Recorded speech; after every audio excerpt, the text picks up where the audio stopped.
on set. Pictures up. Lock it down. Roll sound.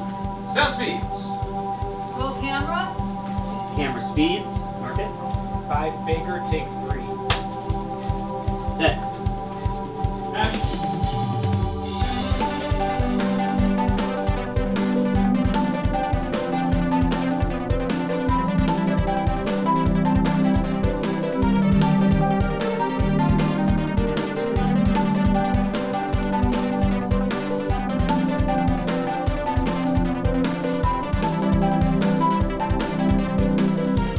Raymond is an old man who's beginning to lose it, and I think perhaps I'm not quite there, but I'm getting close. All I can say is that I'm having enormous fun, and at my age, if you don't have fun while you're doing this, you might just as well stay home.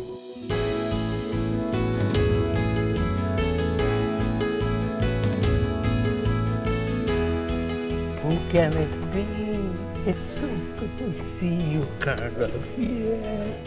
I think the thing I enjoyed most about Film and Nostalgia was acting with our lead, Mike Nussbaum. It was entirely my privilege and honor to direct him and to be able to act in scenes with him. I would give him as much direction as I could. It became pretty evident early on that I pretty much had to get out of the way.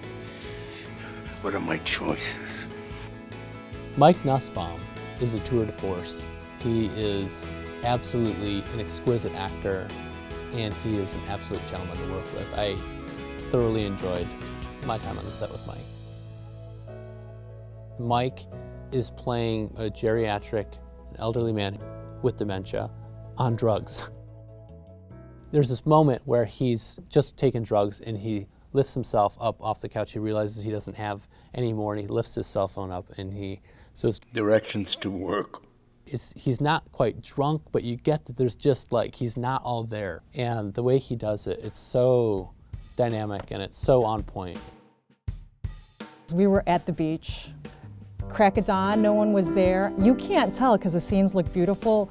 The waves were just slamming into me, and there were points where I was being knocked down. The students talked about ELEANOR because she was truly delightful to work with. She was just so accessible and such a great actress. I thought that the stuff she did was fantastic. And like Mike, she was able to tap into these moments without a ton of coaching from me. Yeah, I like that. I think you got it. I thought Ron was a really good director. He's cordial and sweet, and he knows how to create a comfortable environment. He's direct, but he's not abrasive. But him stepping into actor role was smooth. And Ron, even though he wrote the material and was deeply involved in it, seemed to be very objective in his direction. And I was impressed by him as an artist and as a young man. I wish I could have handled all the multiple tasks that he did with such aplomb. Wait, don't go. My love.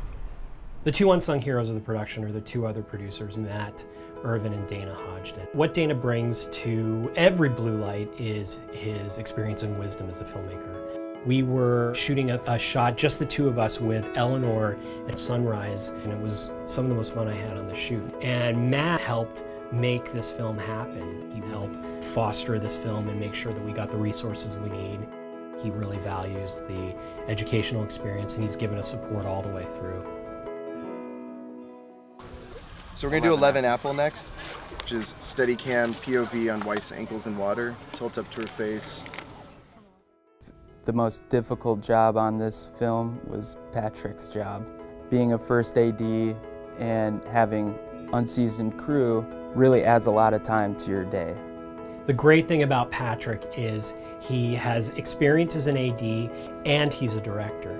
So he was able to come to the shoot from a director's point of view. He was able to give advice about performance, give advice about shot setups, give advice about scene construction, and to help me realize my vision. You really think about it and say, like, and what you're gonna say is beautiful and you got it. Cool. And that way we can determine call time for tomorrow. Good. You guys are good, you can clear out. Just like any filmmaking project, there are heroes, and Josh was one of them on this. Josh teaches his pre-production classes using a technique that he calls process mapping, which is something that he borrowed from engineering. And he had this insight to apply this kind of streamlining of decision-making to the filmmaking pre-production process. And that helped us immeasurably here. It especially helped me think as a director. Really what separates professional work from unprofessional work is pre-production. One of our major locations was CineSpace, where the director and all the department heads show up. We brought a camera. I kind of forced this on Ron. I'm like, here, we're bringing this camera. Look through the lens. And we think through everything that's required to get that shot. We think through the lighting setup. We think through the camera setup. And what's the most efficient way to capture that whole shot list? Well, it depends. The mirror's going to have to be here. It's always a challenge to create different looks. You know, you want the audience to know you're in a flashback or a memory. How do you visually make that feel, and how do you connect the audience with that visual image? Does that look better? Much better. I think the great thing about Chris and James as directors of photography is that they complemented each other. Chris did an amazing job of marshaling his many resources, and James was able to complement that by helping to be Chris's external third eye. Outside of department heads, blue lights are staffed by students. Students really gain real-life skills that translate to the field of filmmaking. It gives them a clear picture of procedures on the set, and they get to see all of the inner workings of a movie. I teach a visual design class, and I was talking about the kind of color choices and the color palette. And the beautiful thing about that was I could actually show the students what choices I made and why I made those choices, and the evidence was right there in front of them. And that's the whole point of getting students out on these sets and out in the field, so it's not just in the classroom. Having a school that's operating in a studio and alongside all these other big productions is a big deal. We have students who are getting hired on to work on a television series because they're there and they're running into people in the industry and they're trained. DePaul's relationship with CineSpace gives a competitive advantage to DePaul students that you just don't find at other universities. It's really amazing that students have this opportunity to be on a working soundstage, to have their hands on the Alexa, to be pulling focus. They have a great leg up in the business later on having this experience. It was like summer camp filming at CineSpace. It feels like a luxury. There are no clocks around, and all of a sudden 5 hours have disappeared. It's that kind of cushy and luxurious, I think, when you're on a studio stage shooting a film. It helps that there's this professional element right next door. You know, Chicago Fire and Chicago PD are filming right there. It's cool to see these guys who have been in the industry for a very long time, and it's something to aspire to.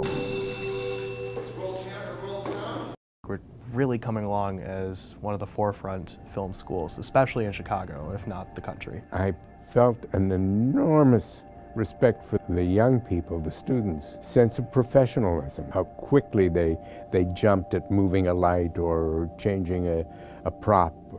I think all writers have some kind of personal connection to the film. The main character is at some point going to be lost, either through death or through memory loss. I lost my dad when I was 19, so I think that was kind of weighing on my mind when I wrote the script.